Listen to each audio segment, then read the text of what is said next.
Please, Jehovah, make the Torah's words sweet in my mouth and in the mouth of all your people, the house of Israel. May we, your children, all of Israel, know your name and the name of your Messiah, Yeshua. And may we study your Torah simply because it is good. Blessed are you, Jehovah, who gave us the Torah of truth. And blessed are you, Jehovah our God, King of the universe, who sanctified us with his commandments and commanded us to engross ourselves in the words of the Torah. Baruch atah, Yehovah Eloheinu melech haolam, asher kishanu b'mitzvotav v'tzivanu l'sak ben v'rei Torah. Okay. Oh, wow. Okay, so the slide deck did not come through the email like I intended it to, or I sent the wrong one. Not a problem. We won't even worry about it. But I might just say next slide because the pictures. Okay, so tonight I want to take you through just a little bit of a mental exercise. If anybody remembers in the late 80s and the early 90s, back last century in the 1900s, they came out with these things called holograms or holographs, right? And it was a sticker that had all kinds of different colory things, and it looked 3D, right? But it was still on a thin film or a piece of paper, right? So the way that they made that work was by creating a layered effect, right? It's the same way that 3D movies are created and those silly goofy goggles people wear now to play 3D video games and stuff.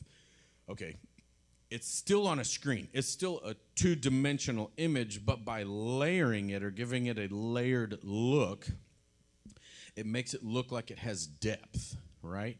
Well, the same way that those holograms or holographs work, or the 3D optical illusion works, is how I believe the word was given to us. And even from the beginning of time, the first book, when the first quill hit the paper or the papyrus, right? Yah already knew that people were going to try and corrupt it.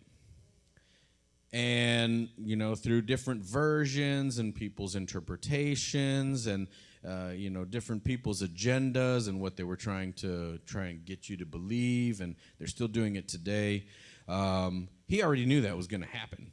So that's why he put these different layers in there for us to find, right? We just have to kind of change the way that we think about things or change the way that we read them and kind of digest them and bring them in, right? And so tonight, my message is called Live by the Sword, okay? Now, if you ask your average, you try not to use work terms, even though I just got off work, but if your average, like, commercial off-the-shelf Christian, right? If you live by the sword, finish that phrase. You die by the sword, right? Doesn't say that in there.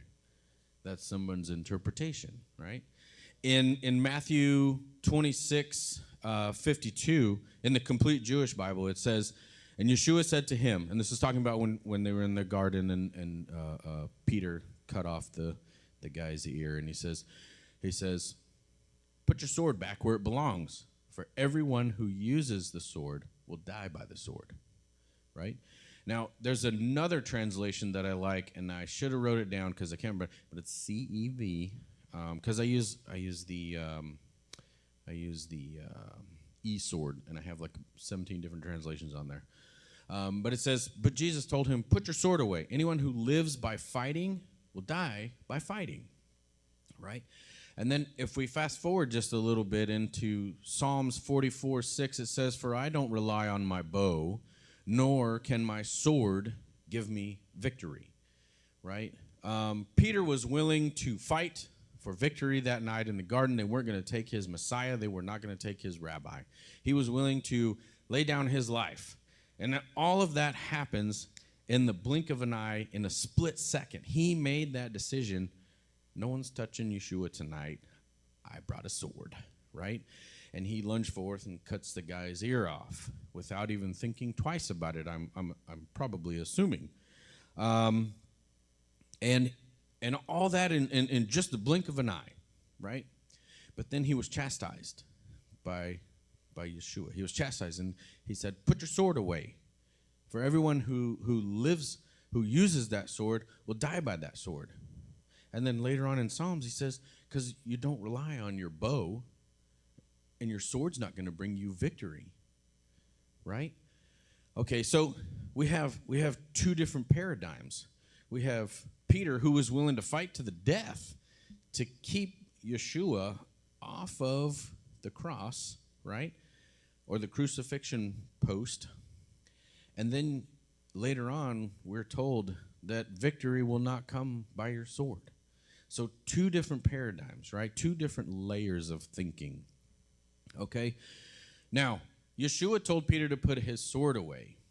Now, that was the words he spoke to Peter at that moment in time, because that's what Peter needed to hear.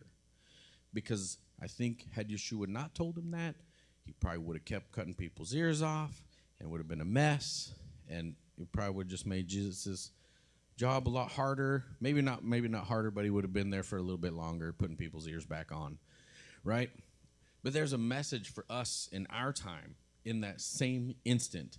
And this is that layer. And when you stop and think about a different, the paradigm of time and how Yah exists in all time, for all time, there was a message that was coming through his son at that time for Peter, but there was also a message that was coming there in a different layer for a different time to us, right? And we're gonna peel back that top layer here in just a second, and I'm going to share it with you. All right? And I'm trying not to get too excited and go too fast, otherwise this will be a real quick message. I was going to double space it, but that doesn't help. So there's a message that was given to us for our time, right? Peter provided the opportunity for Yeshua to speak to all the subsequent generations. And God knew that. And God the Son knew that. And that message came out. Because he knew that in our day, in our time, it was going to happen. Other than maybe one or two other people, does anybody else own a sword? Probably. I have a couple. I'm not going to lie. Gun shows are good for beef jerky and swords. But not a lot of people carry swords anymore, right? In the fashion that we think, right? We're thinking Conan the Barbarian, like, right? Definitely not lightsabers. But Peter hadn't given any thought to his safety or how many people he would have had to fight off or even possibly kill, right, to protect his rabbi, his teacher, his Messiah, right? And at that moment, like I said, he was willing to lay down his life with that sword. And Yeshua had to, correct him and tell him, put it away. It's not time for that, right? In that moment, instantaneously, Peter chose violence, right? But Yeshua chose life in that moment. And this is another paradigm within that paradigm, if you think about it, because in him choosing to tell Peter to put his sword away, he knew that they were going to take him and what they were going to do. They were going to crucify him. They were going to beat him.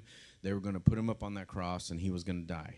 Right? He was going to become the ultimate sacrifice, the ultimate payment for all of our sins, for all of mankind, for all time. Right? So he chose our life, not his. And even if you rewind the VCR a little bit further, he even said, "Your will, Father, not mine." Right? So he chose our life. Peter chose violence. Peter chose, potentially death, because that's probably what would have happened.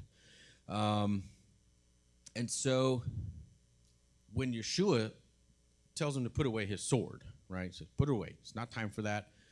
If that's how you want to live, then that's how you're going to die, right? But then he goes a step further after even choosing our life over his life, and he picks up the guy's ear, and he puts it back on. He restored in that moment. He restored the man's ear, right? And so there's just so much meat and potatoes right there where in our earthly walk, we'll choose violence, right? Whether it's with a gun or a pocket knife or a baseball bat or Even this one right here, when you're going down the road and someone cuts you off and you give them that old middle finger wave, right? You chose violence, right? But in that moment, we saw the shift where Yeshua chose life, and then he even went a step further and chose restoration, right? By restoring the man's ear. So there's so many layered messages once you start peeling those things back and just really examining what it is. I've heard throughout my life, I've heard quite a few people, I don't want to say bragging, but bragging about, oh, I've read the Bible from cover to cover. I'm like, that's great. I have read comic books from cover to cover. Those tell a great story. The Bible tells the best story, but it doesn't tell it in a story that we think, right? It's not a cover to cover story. It is a cover to cover layered message, and you have to peel back the layers on those different stories to find out what it's actually saying to you. So you can read it from cover to cover. I'm not discouraging anybody from doing that. However, I think it would greatly benefit you more to pick either a subject matter or a story and start peeling back those layers and find out what it's really saying, right? So now, up here, well, in these two pictures here, you can see Peter in the upper right-hand picture. He's slicing the dude's ear off, and then in the lower left hand, you can see Jesus is putting his ear back on and boop, restoring it, right? Can we go to the next slide, please? Yeah, I totally made these out of order, didn't I? That's Psalms 91. Next one. And there's no pic. Is there a picture of a little old lady on one of the slides? Okay, so the picture of the little old lady didn't come through. However, I think sending it like Gmail, it deleted the pictures or something. But anyway, on this one, oh, go back one. The one with the angry-looking dude with the sword. Yeah, that one. Okay, so on this one, I did have a picture of my abuela. She is 92, and she was, I'll just describe it for you. She was wearing a pink shirt, and she was standing in her flower garden, because that's what she does now. She just waters flowers and then does all that stuff. And so the contrast is, here on that side, there's obviously it's an animation thing. There's a big, scary, like armored fighter-looking guy with a crazy-looking sword and everything. And then on the other side would have been my grandmother. Both would live by the sword, if that guy was real. Now, the sword that guy lives by is the one that we were just talking about with Peter cutting off the ear and all that stuff. Now, the sword that my grandma lives by is a little bit different. It's not heavy. Well, maybe one or two of them have been throughout time. But it's one that you can carry with you wherever you go inside here, because it's his word, right? And so there's many times when violence is the answer. We can see throughout the Bible that the Israelites were told to go forth and do great and terrible things to different civilizations and cities and towns and stuff.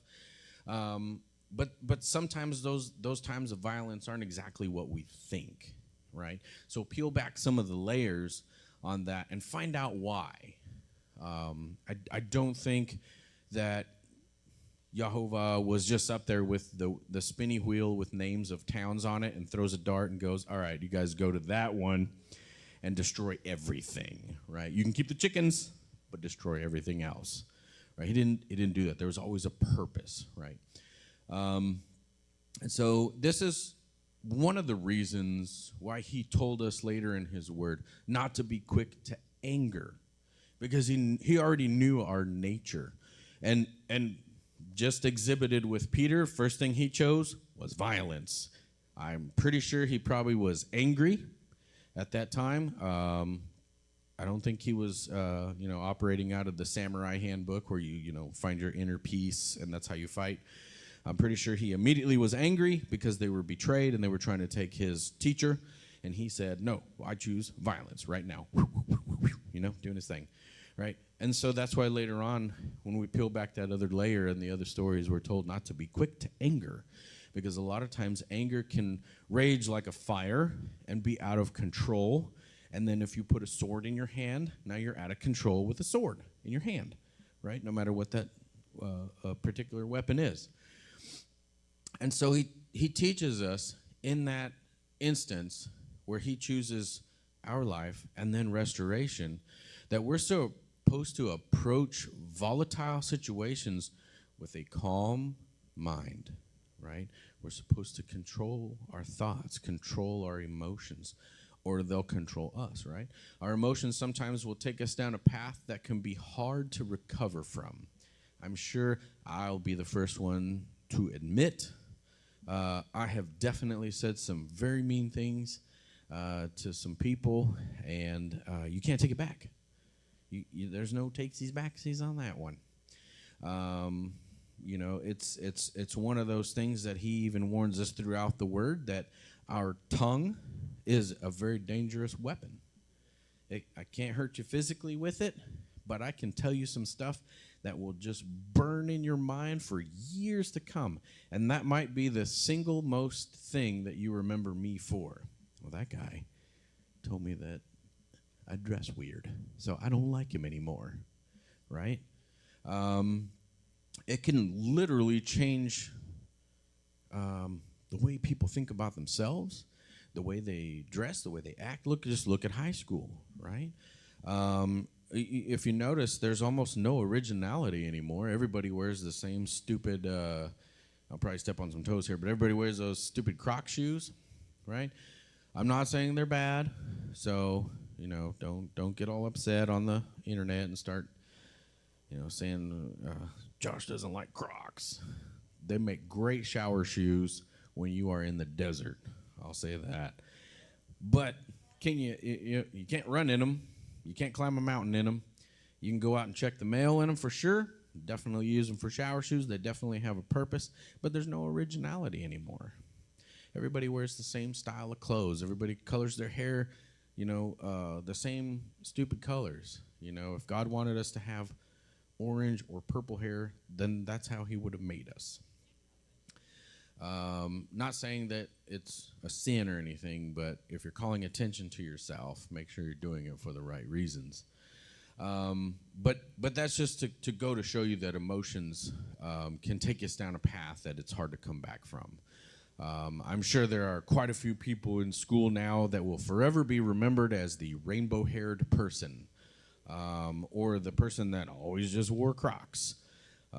We have a few people like that from our high school where that's just how we remember him, was the goofy cowboy kid that, anyway, that goes down a path that's hard to come back, right?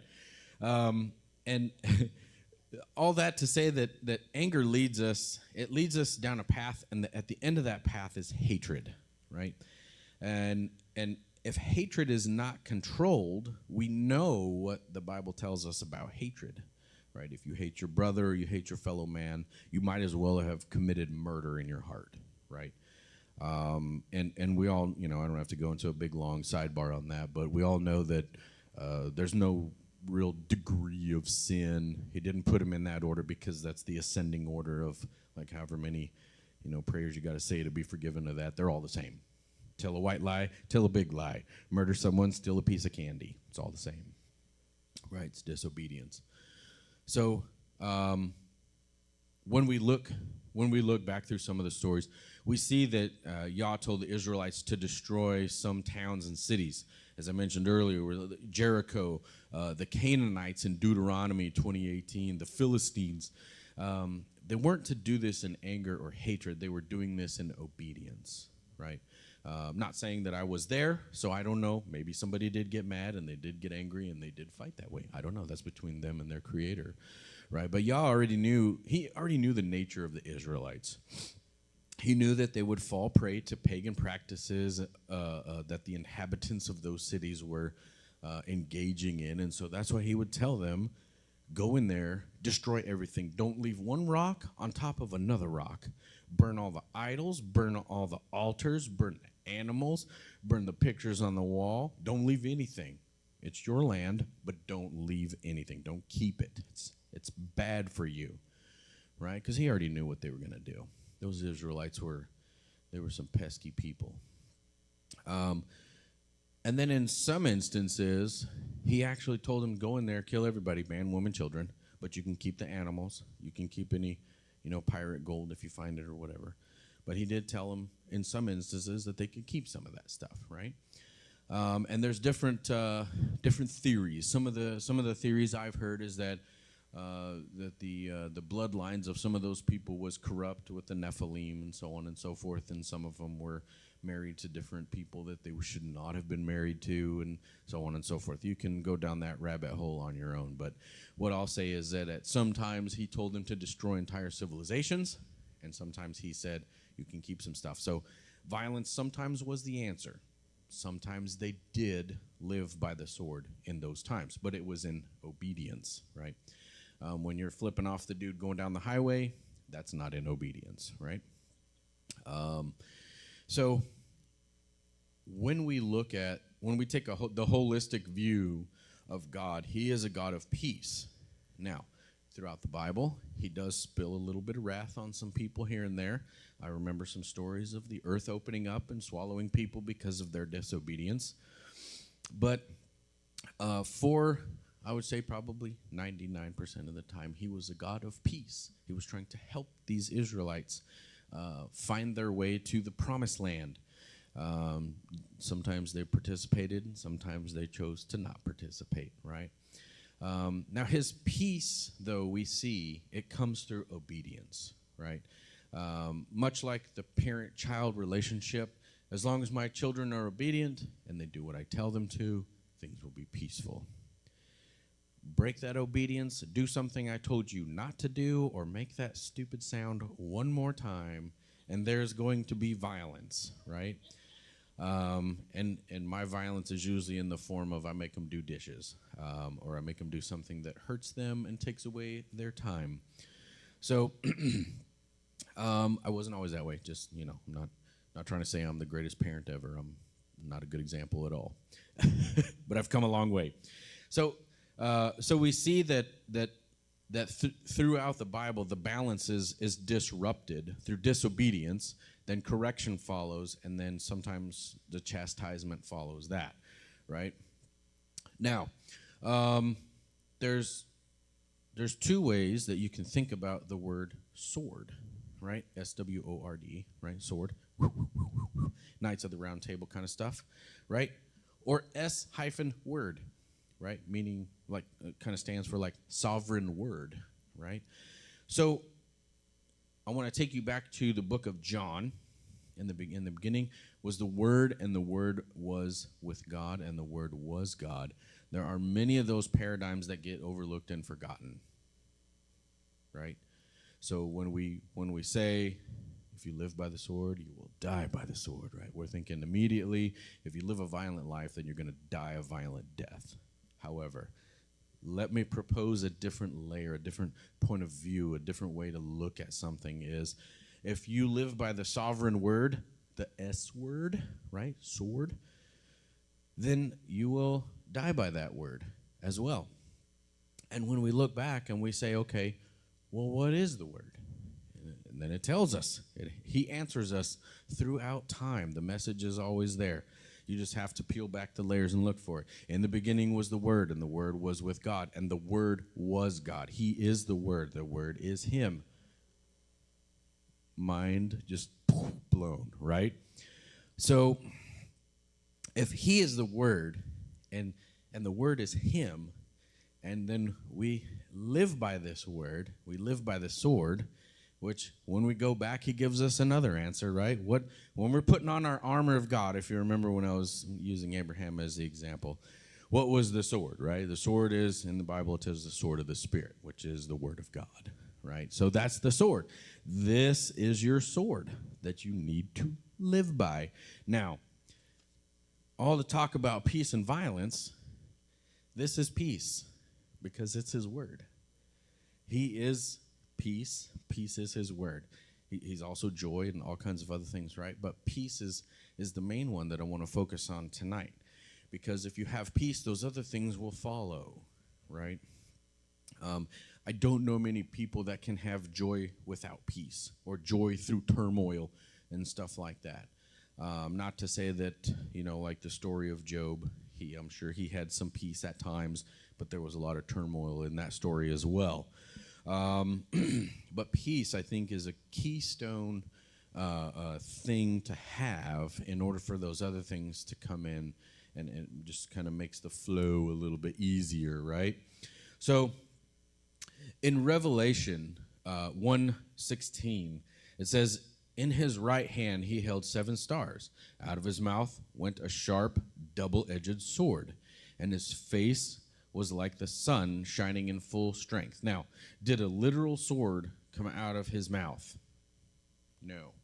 No, I don't think so. So we have to look at that, and we see that in that particular passage in Revelation, it's talking about rebuke, right? Chastisement. There's something happening there that is sharper than a two-edged sword, just like we talked about earlier, when the tongue is a very strong weapon that can be used for good or for bad.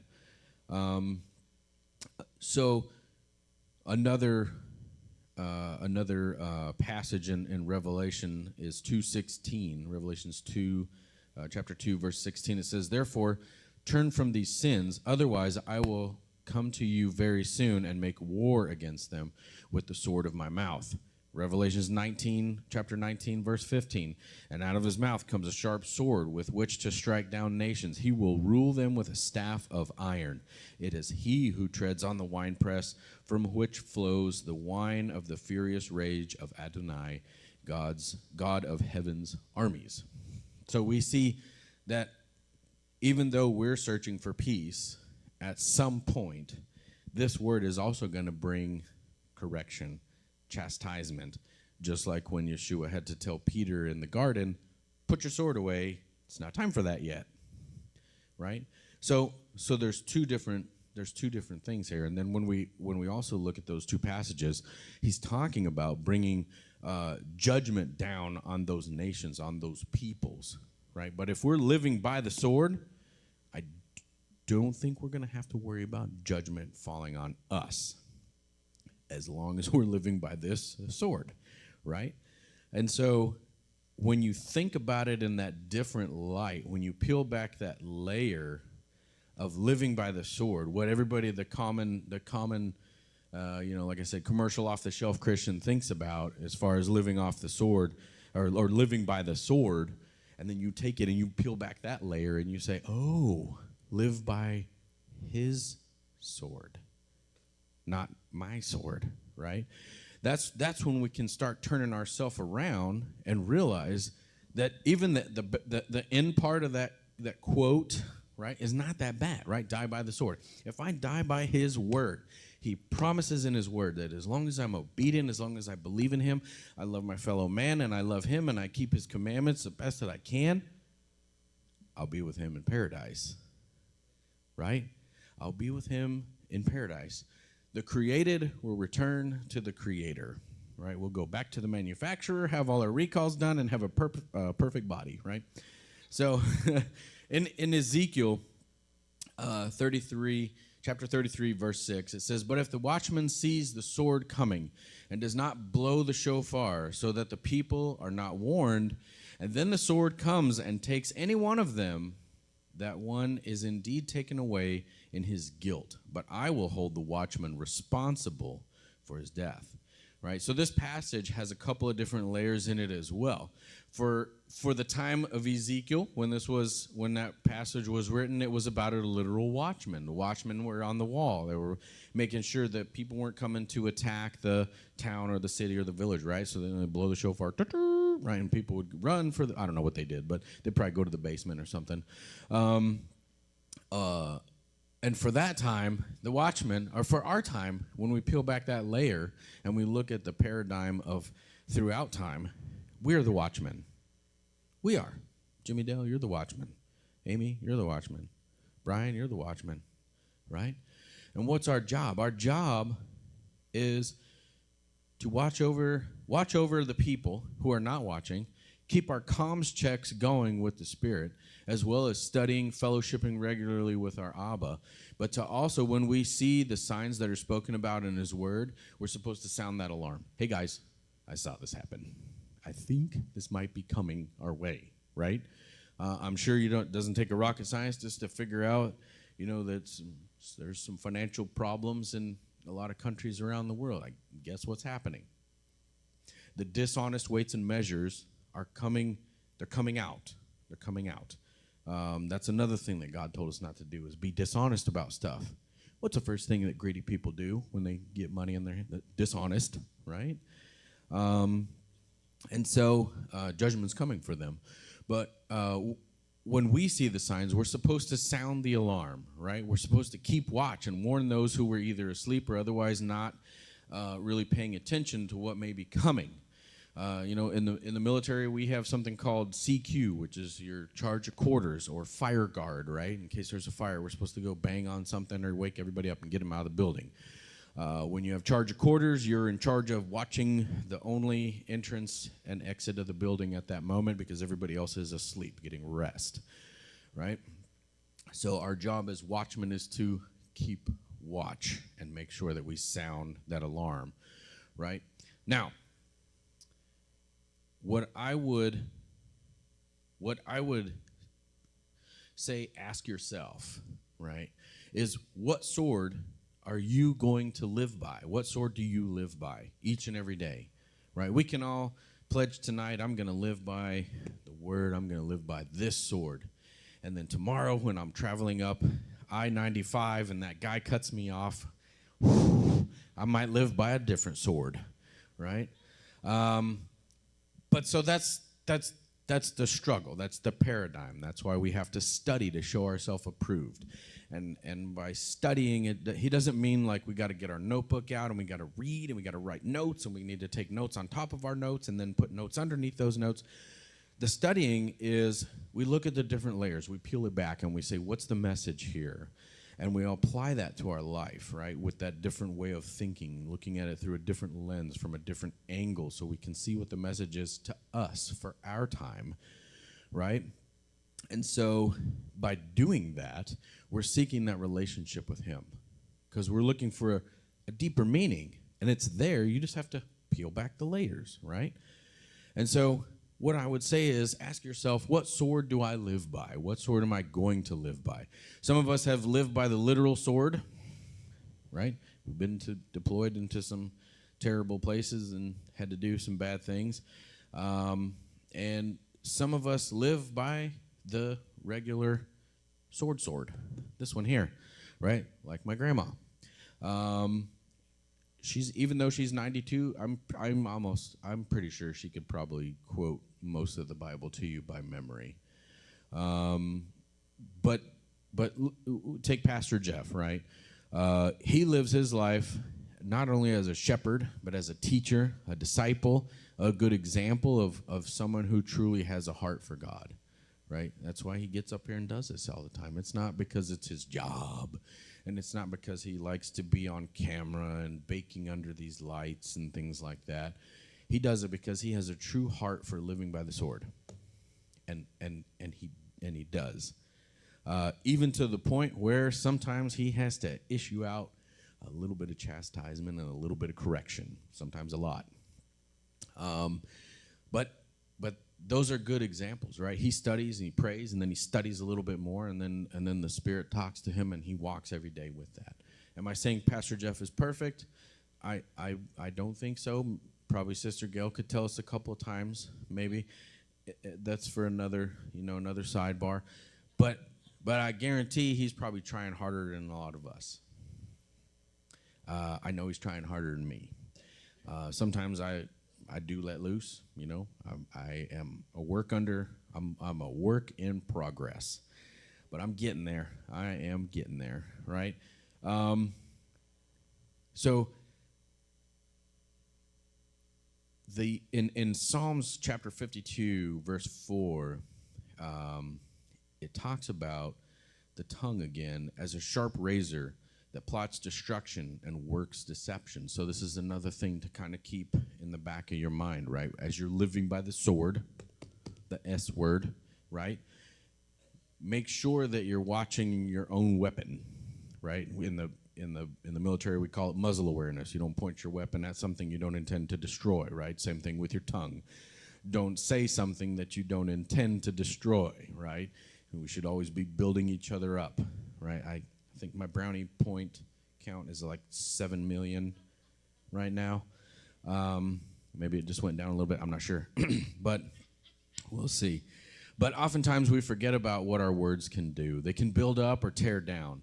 And even when we look in Revelation, again, in chapter 19, verse 15, it says, "And out of his mouth comes a sharp sword with which to strike down nations. He will rule them with a staff of iron. It's he who treads the winepress."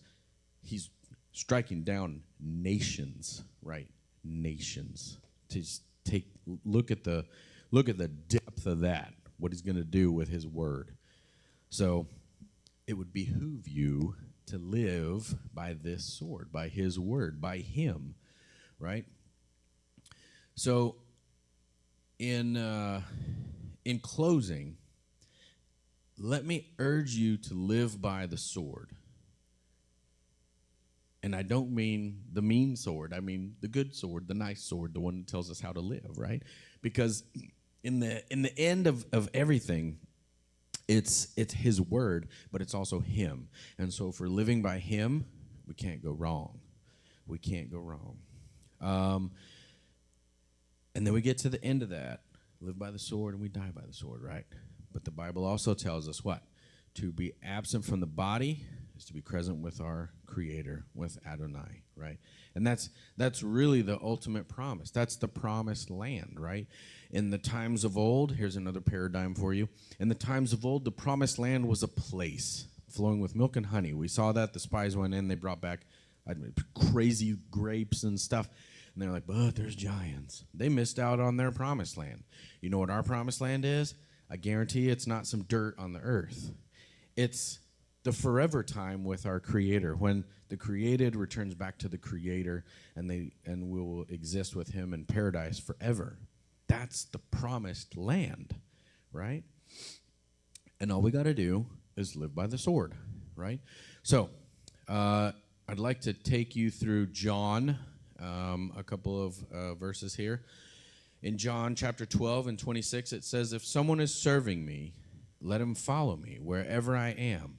My servant will be there too. My Father will honor anyone who serves me."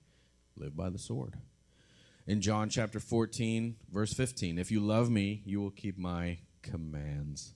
In John 14 and 16, it says, "And I will ask the Father, and he will give you another comforting counselor, just like me, the Spirit of truth, to be with you forever." So he gave us the Spirit. The Spirit, the Word, sword, they're all the same thing, right? Then in verse 17, it says, "The world cannot receive him because it neither sees nor knows him. You know him because he is staying with you and will be united with you." Live by the sword, right? Verse 18, "I will not leave you orphans. I am coming to you. In just a little while, the world will no longer see me, but you will see me. Because I live, you too will live." Got to live by the sword, right? Then in verse 21, and then I'll close with this. "Whoever has my commands and keeps them is the one who loves me." Is that not a powerful statement, right? "And the one who loves me will be loved by my Father, and I will love him and reveal myself to him." So if that doesn't kick you right in the old spiritual guts, I'm not sure what will. If you love me, keep my commandments, right? If you love me, then I know you, and my Father will know you, and I'll reveal myself to you. So he's given us every opportunity to live by the sword. And then at the end, we will die by the sword. But that's not a bad thing when you think about it in those terms of, I've lived by your commandments, I loved you, I obeyed them the best that I could. I also asked for forgiveness for when I messed up on those couple of times, 1,000 or so, right? I thank you for your forgiveness each and every day, but I lived by the sword. I lived by the sword.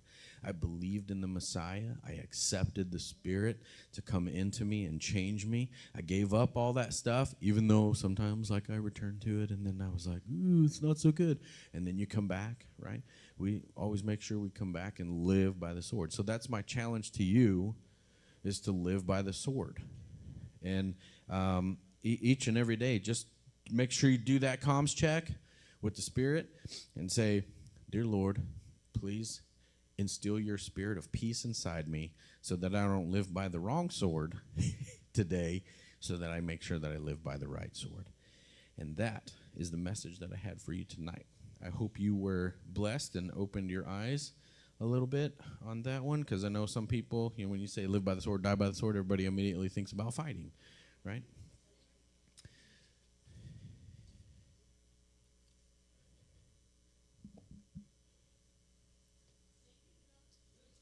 All right. Thank you all for listening. I hope I didn't go over. Did I go over? Was that too short? I didn't go too short, did I? I really didn't look at my watch.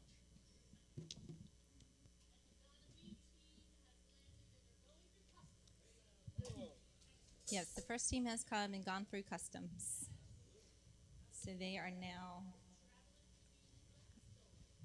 on their way home here.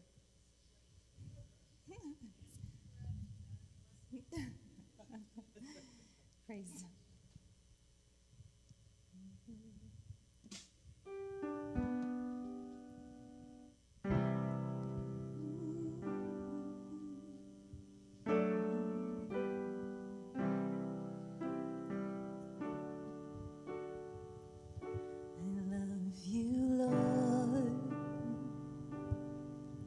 For your mercy never fails me. In all my days, I've been held in your hand. From the moment that I wake up until I lay my head, oh, I will sing of the goodness of God.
With my life laid down, I surrender now.